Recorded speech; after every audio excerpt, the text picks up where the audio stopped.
to another episode of Throwing It Back with Sean Farrell. I am Sean Farrell. God is great all the time.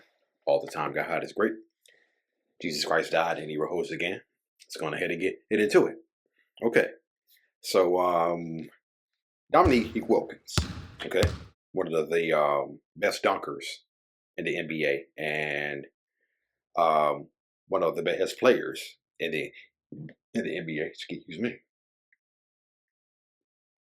Excuse me. So, a short while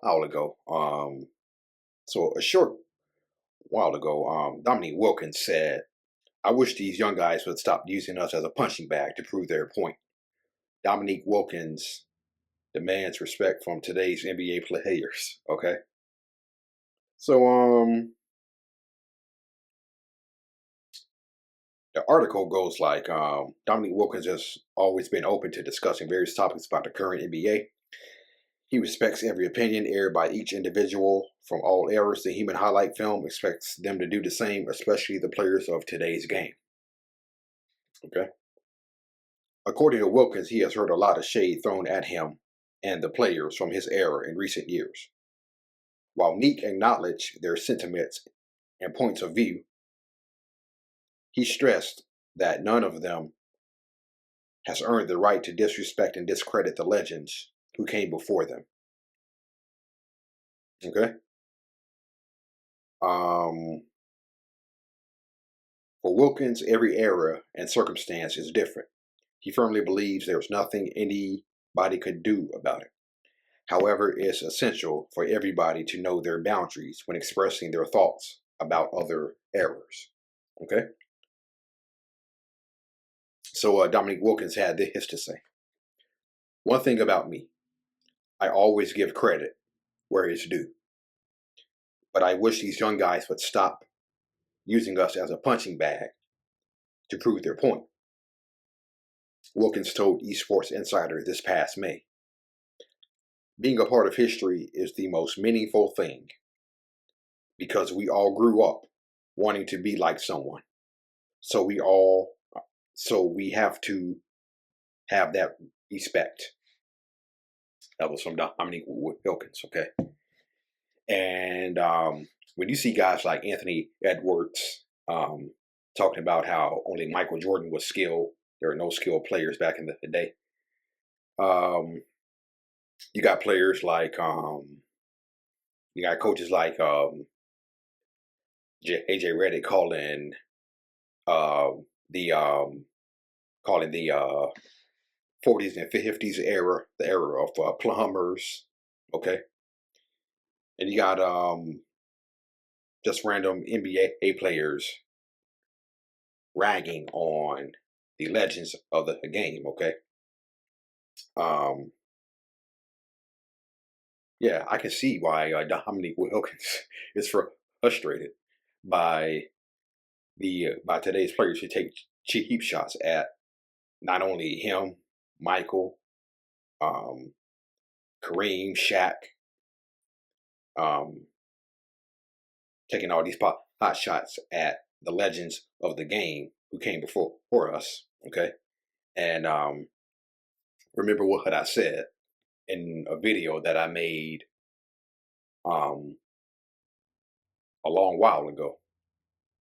The NBA era of the late 40s, 50s, 60s, 70s, 80s, and 90s on up to the early 2000s, okay, I consider the New Jack City era of basketball, okay? When I say New Jack City era of basketball, it means when you came down the lane, you got your head taken off, okay?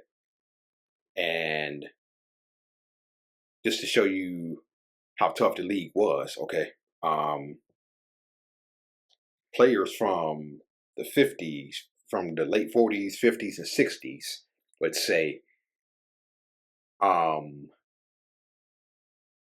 of the things you had to do to stay in the league at that time was you actually had to fight. Okay? I can hit you not. That's what players back then say. If you wanted to stay in the league, you had to fight. Okay? Because Bill Sharman of the Boston Celtics, okay, future Lakers championship head coach. He was the head coach who coached the Lakers to the 69 win season, the 33-game win streak, and led the Lakers to the 72 title. Okay, so Bill Sharman said he saw a lot of good players get pushed out of the league because they wouldn't push back. Okay, in other words, Bill Sharman was saying if you wanted to stay in the NBA during that time, you had to fight. Okay, when guys push you, you had to push back. Okay, and Sharman said, hey, a lot of guys got kicked out because they wouldn't push back. They wouldn't fight. Okay, so that's what you had to do to stay in the NBA. Okay, so we hear all this talk about how could these players play in this era, could these players play in that era, or whatnot.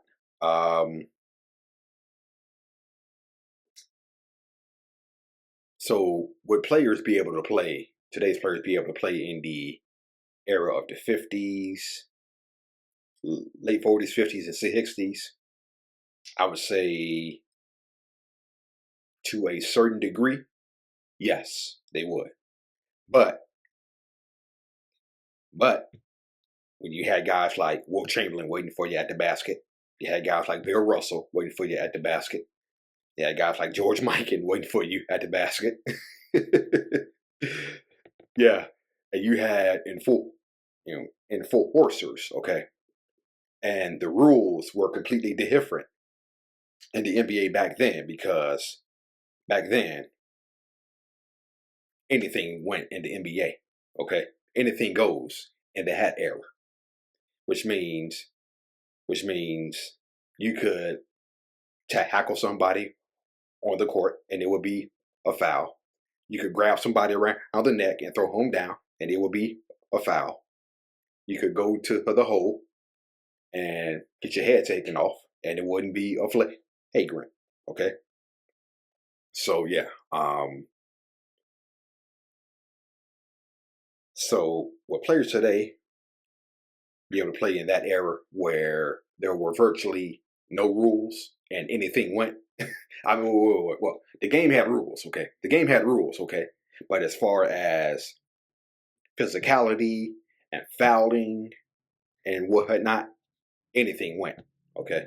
Anything went. They were still called fouls, right? They were still called fouls, but there were no flagrant fouls back in the late 40s, 50s, and 60s. Okay?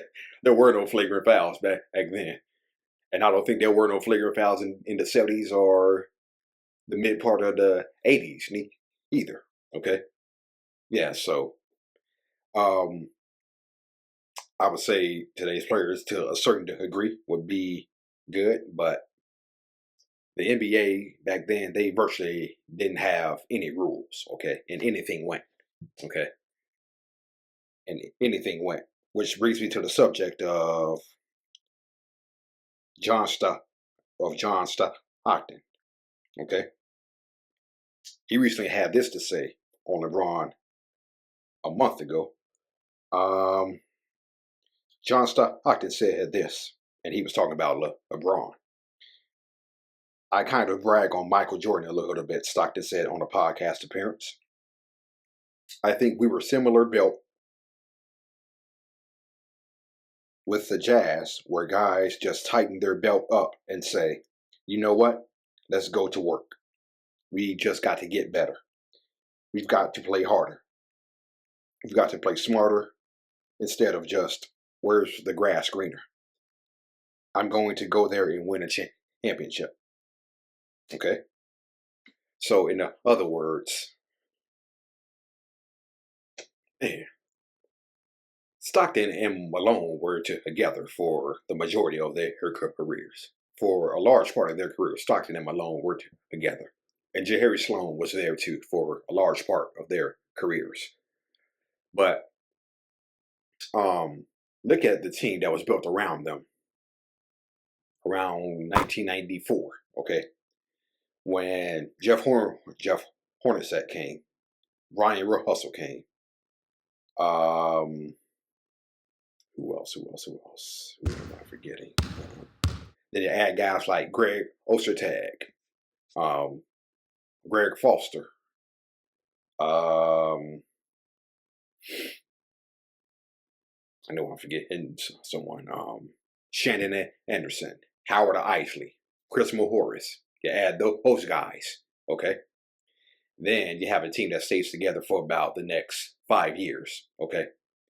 And that core, 94, 95, 96, 97, 98, 99. That team around Malone and Stockton from 1994 to 1999 to around 2000, that team virtually stayed together for about the next 6 years, okay? And as a result, they were in the Western Conference Finals in 1994, 1996, and the NBA Finals in 1997, 1998. Okay. Then in 1999, they started to get old, but they were still competitive. They were still competitive, right? They were still competitive, still made the playoffs. Okay. But yeah, Stockton was referring to today's players such as LeBron, KD, who hopped around the league to win titles. LeBron started it when he left the Cleveland Cavaliers to team with Dwayne Wade and Chris Bosh. In Miami Heat in 2010, they won 2 championships and 4 straight finals appearances in the NBA. Of course, LeBron returned to Cleveland and he won championship there. Then he won the bubble championship, okay? The quote, bubble championship, which even Pat Riley referred to as an asterisk championship. KD joining the KD joining the Golden State Warriors. Okay. Stockton went on to say, I think it devalues that. You're not climbing the mountain. You're taking the helicopter to the top.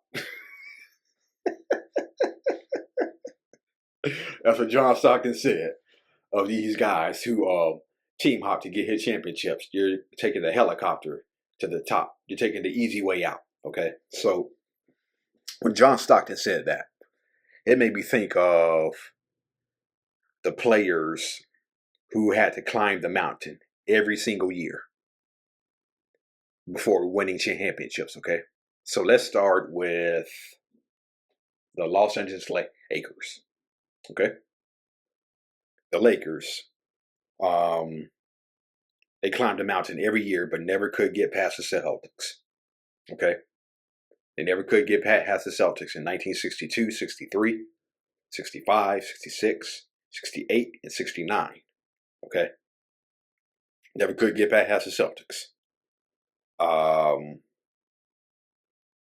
Now, the first time they met the Celtics in the NBA Finals was in 1959 when Elgin Baylor was a rookie and they got swept by the Celtics in 1959, okay? So that was the first time they played the Celtics. So that makes the Lakers 0-7, okay, of that time in the NBA. Then in 1972, they got over the hump, okay? So the Lakers were climbing that mountain from 1959 to 1971. They were climbing that mountain every year from 1959 to 1971. Okay. And then 1972, they finally broke through. Okay. The Philadelphia 76ers of the 60s. They were climbing the mountain, but they were trying to beat Boston in the playoffs. Okay.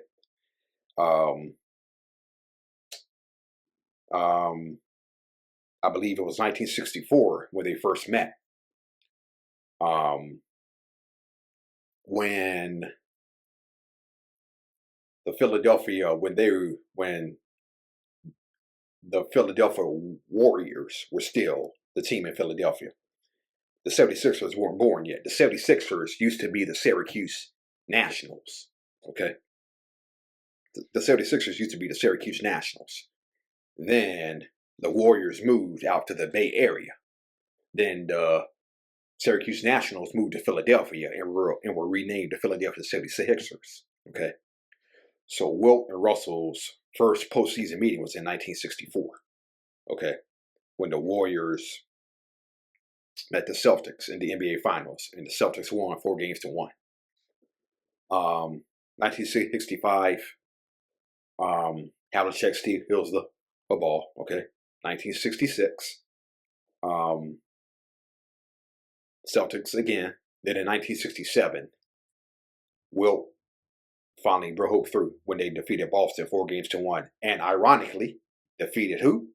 The San Francisco Warriors in the NBA Finals. Okay.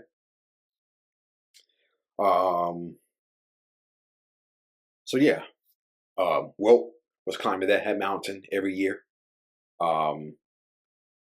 against the Celtics, almost every year, I should say. Just a little side note, in 1968, the 76ers led the Celtics 3-1 in the Eastern Conference Finals. The Celtics can't hang back. Yeah. So, yeah. Anyway.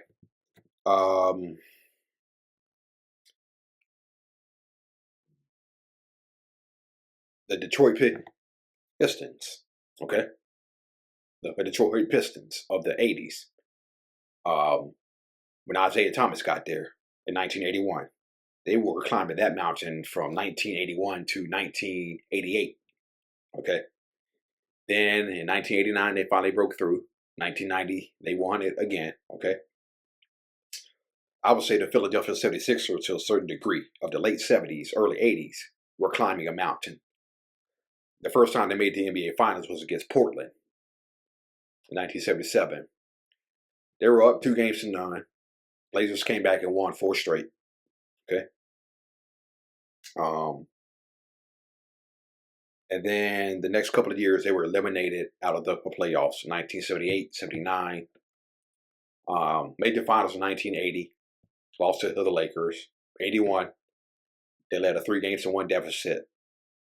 Slip against the Boston Celtics. And lost in the Eastern Conference Finals. 1982, they lose to the Celtics again. I mean, they lose to the Celtics again. My bad. They beat the Celtics in the Eastern Conference Finals. They lost to the Lakers again, okay? Then in 1983, they add Moses Malone to go along with Doc, Andrew Toney. They finally break through. The Chicago Bulls climbing the mountain against the Celtics and the Pistons, okay? From 1985 through 1990. Couldn't beat Boston, couldn't beat the Pistons. Then he finally broke through.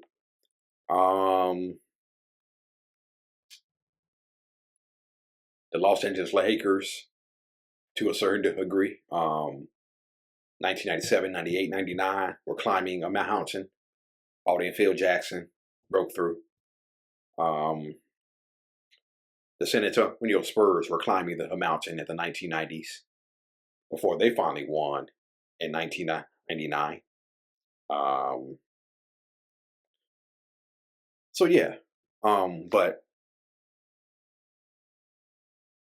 the thing is that those teams stayed together. Those teams primarily those teams stayed together for a long time. Okay, those teams stayed together for a long time, and those teams stayed together for a long time, had chemistry. They climbed the mountain, and they eventually won it all. Okay, so I completely get where John Stockton is coming from when he says guys like Kevin Durant and LeBron James took the helicopter to the top, as opposed to guys like Wilt, Jerry West, Isaiah Thomas, Dr. J, Michael, David Robinson, Shaq. All of these guys had to climb mountains before they won. Okay. And the Utah Jazz climbed the mountain and they made it to the top. But when they made it to the top, guess who was waiting for them? The greatest player of all time. Twice. Okay. So yeah. I completely get where John Stockton's coming from when he says LeBron and Kevin Durant took helicopters to the top because they did. Okay. They did. All right. That's it, and that's all for Throwing It Back with Sean Farrell. I am out of here. May God bless you all. Peace out.